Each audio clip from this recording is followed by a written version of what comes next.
Good morning students. कक्षा 7वीं पाठ 3 आदर्श बदला पार्ट 3। बैजू बावरा जो है बेटा उसने सितार हाथ में लिया क्योंकि तानसेन और उसके मध्य में जो है संगीत का युद्ध छिड़ गया था। तो बैजू बावरा ने बेटा क्या किया, सितार हाथ में लिया और सितार के जो तार हैं बेटा उनको हिलाया तो जनता जो है ब्रह्मानंद में डूब गई और वृक्षों के पत्ते निश्चल हो गया था। जो जनता थी बेटा मंत्रमुग्ध हो गई, जो पेड़ थे उनके पत्ते भी जो है बिल्कुल निश्चल हो गए, अर्थात वो एक जगह पर खड़े हो गए। वायु जो है वो रुक गई थी और जो सुनने वाले थे, जो श्रोतागण थे बेटा, वो मंत्रमुग्ध होकर सिर हिलाने लगे। उंगलियां जो है सितार पर दौड़ रही थी। लोगों ने जो है आश्चर्य से देखा कि जो हिरण है बेटा वो छलांग मारते हुए आए और बैजू बावरा के पास खड़े हो गए। बैजू बावरा जो है तल्लीन होकर सितार बजाता रहा और जो हिरण थे वो उसके पास खड़े रहे। हिरण भी जो है उसके गाने में मस्त थे बेटा। बैजू बावरा ने सितार हाथ से रख दिया और अपने कंठ से फूल मालाओं को उतारकर उन्हें पहना दिया, अर्थात जो हिरण उसके पास में खड़े थे ना बेटा, बैजू बावरा ने क्या किया, जो अपने गले में उन्होंने माला पहन रखी थी ना फूलों की, वो माला पहनाकर बेटा उन हिरणों को पहना दी। फूलों के स्पर्श से हिरणों को शुद्धि आई, अर्थात वे जो है अब मंत्रमुग्ध होकर खड़े थे ना, बेशुद्ध हुए खड़े थे, उसकी आवाज़ सुन रहे थे। तो जैसे ही फूलों ने स्पर्श किया, गले में उनकी में माला डाली गई, तो तब जाकर बेटा हिरणों को होश आया और वे जो है चौकड़ी भरते हुए छलांग मारते हुए भागकर वृक्षों के पीछे छिप गई। बैजू ने कहा, तानसेन फूल मालाओं को अब यहाँ फिर मंगवाइए, तब मैं आपको संगीत विद्या में पूर्ण मानूं। अब जो है बैजू ने उसको कहा कि जो हिरणों को मैंने माला पहनाई है उनको वापस यहाँ पर मंगवाओ अपने संगीत के द्वारा, तब मैं जो है आपकी संगीत विद्या को पूर्ण मानूंगा। तानसेन बेटा सितार हाथ में लेकर पूर्ण प्रवीणता के साथ बजाने लगा। मतलब उसने बहुत कोशिश की, इतना अच्छा सितार बजाएगा जो जीवन में उसने कभी नहीं बजाया था। सितार के साथ साथ बेटा वह पसीना पसीना हो गया। बजाते बजाते बहुत समय बीत गया। उसकी जो उंगलियां थी वो भी दुखने लगी, लेकिन बहुत चेष्टा तो कोशिश करने पर भी कोई भी हिरण जो है वहाँ पर नहीं आया।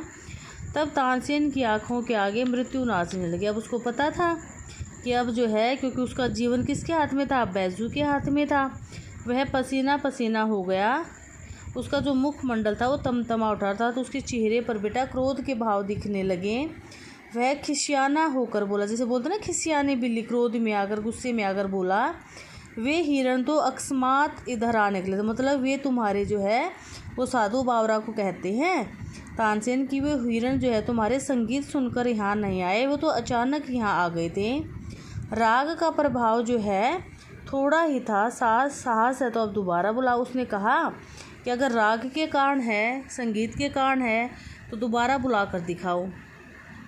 बेटा बैजू बावरा मुस्कुराया और धीरे से बोला, बहुत अच्छा।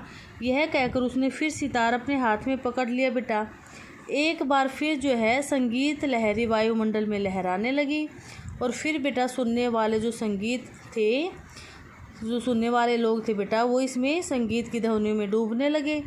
हिरण जो है बैजू बावरे के पास आ गए थे। अब बैजू बावरा ने मालाएं उतारी और हिरण कूदते हुए जो है फिर लोप हो गया था, तो वहाँ से चले गए। अकबर का तानसेन के साथ बेटा अगाध प्रेम था, अगाध होता गहरा प्रेम था। जब उसकी मृत्यु निकट देखी तो कंठ भर गया, उनका भी कंठ भर आया अकबर का, क्योंकि वो उसके तानसेन के दोस्त भी हो चुके थे। लेकिन अब क्या करते, तानसेन जो है शर्त हार गया था। वह विवश होकर उठा और संक्षेप में निर्णय सुनाया गया। मजबूर होकर उठा और संक्षेप में थोड़े शब्दों में बेटा उसने अपना फैसला सुना दिया कि बैजू बावरा की विजय और तानसेन की पराजय, अर्थात जो है इस संगीत के युद्ध में बैजू बावरा जीत गया था। अब तानसेन बेटा कांपता हुआ आगे बढ़ा।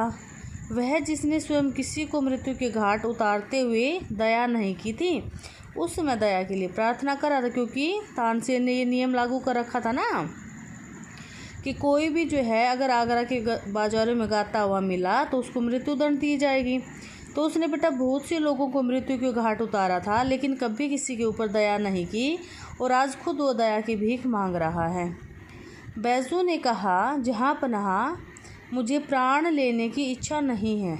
मतलब मैं जो है किसी के प्राण लेना नहीं चाहता। आप सिर्फ ये करो कि जो निष्ठुर है, ये जो नियम है, जो कठोर नियम है, इसको हटा दीजिए कि जो आगरा की सीमाओं के अंदर आएगा, यदि तानसेन से हार जाए तो मरवा दिया जाएगा। मतलब जो ये नियम लागू कर रखा है इसको हटा दो। अकबर ने अधीन होकर बेटा कहा, यह नियम अभी इसी क्षण में ख़त्म करता हूँ। तानसेन बेटा बैजू बावरा के चरणों में गिर पड़ा और दीनता से जो है कहने लगा कि आपने जो मेरे ऊपर ये उपकार किया है, मैं इस उपकार को जीवन भर नहीं भूलूंगा।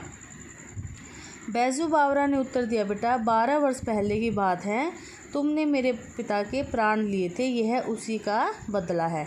तो बेटा इस कहानी से हमें क्या शिक्षा मिलती है कि जो क्षमा करने वाला होता है वो हमेशा महान होता है और हमें कभी भी जो है बेटा अपनी कला पर घमंड नहीं करना चाहिए। धन्यवाद।